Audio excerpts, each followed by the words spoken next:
Common law institutes and separation of power. In its simplistic form, the institution's function can be divided in the following way. The legislative is responsible for making legally binding sets of rules that apply to people generally, while the executive is responsible for foreign relations, military action, administration, and developing national policy on a wide range of subjects. The judicial limb is responsible for applying the law to resolve civil disputes and conduct criminal law trials. Let's look at the relationship between these institutions. Parliament and the Judiciary. Before the enactment of the Constitutional Reform Act 2005, the House of Lords were allowed to vote on bills as a member of the House of Lords.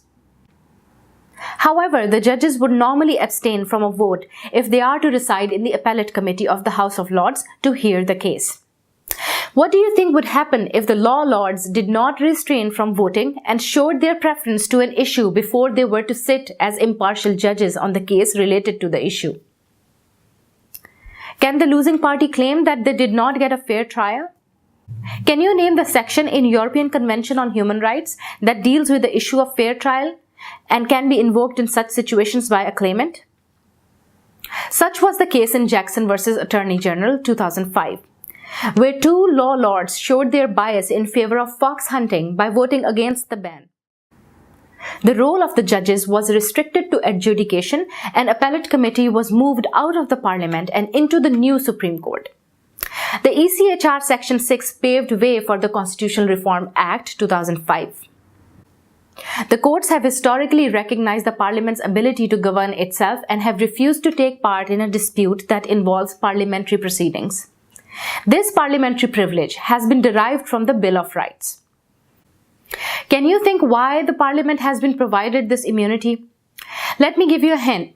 Most of the parliamentary business involves having discussions on sensitive and controversial bills. If you are still wondering, the answer is to provide the members of the Parliament to freely discuss concerns related to bills without fear of prosecution. Let's look at an analogy. In journalism, the journalist and the newspaper are supposed to make sure that their work is supported by facts, and they have sources for the information they are providing. If they fail to do that, then they can be held liable and can be taken to the court. The difference between the rights of both these institutions is that the Parliament enjoys an absolute right that cannot compete against another right. However, in journalism, the right is not absolute and can be scrutinized by an independent tribunal like a court. In Pepper v. Hart 1993, the parliamentary privilege came under constraining by the decisions of the House of Lords. The court established the principle that when primary legislation is ambiguous, then in certain circumstances the court may refer to statements made in the House of Commons or House of Lords in an attempt to interpret the meaning of the legislation. Although the statements may provide insight into the reasoning of the passage of a bill, they may not necessarily represent the intention of the Parliament. Similarly, the MPs are not allowed to discuss a pending case in the Parliament under the House of Commons standing orders. The reason is to avoid any prejudice that may arise in the case. Government and Judiciary.